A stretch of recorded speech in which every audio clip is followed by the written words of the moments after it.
Chapter 3, Sloka 12. Ishtan bhogan hi wo devaha.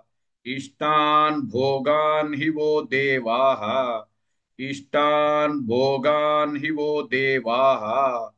दाश्यन्ते यज्ञ भाविताः दाश्यन्ते यज्ञ भाविताः दाश्यन्ते यज्ञ भाविताः इष्टान् भोगान् हि वो देवाः दाश्यन्ते यज्ञ भाविताः इष्टान् भोगान् हि वो देवाः दाश्यन्ते यज्ञ भाविताः इष्टान् भोगान् हि वो देवाः दास्यन्ते यज्ञ भाविताः इष्टान् भोगान् हि वो देवाः दास्यन्ते यज्ञ भाविताः इष्टान् भोगान् हि वो देवाः दास्यन्ते यज्ञ भाविताः तैर्दत्तान् प्रदायैभ्यः तैर्दत्तान् प्रदायैभ्यः तैर्दत्तान् प्रदायैभ्यः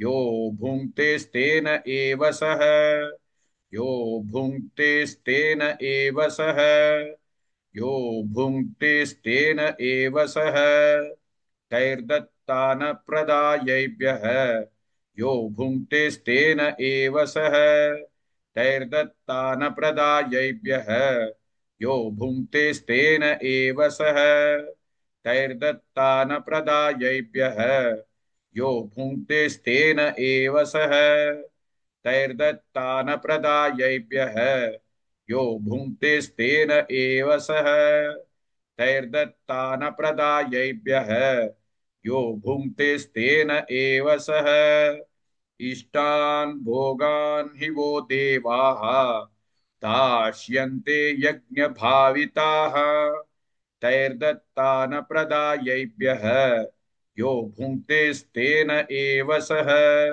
Please like and share this video because you could be instrumental in helping someone around the world recite the Srimad Bhagavad Gita, thereby helping them to have a life of unending opulence, victory and prosperity.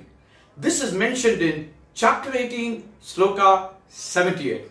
Yes, don't forget to buy my book, Leadership Can Be Child's Play. Namaste.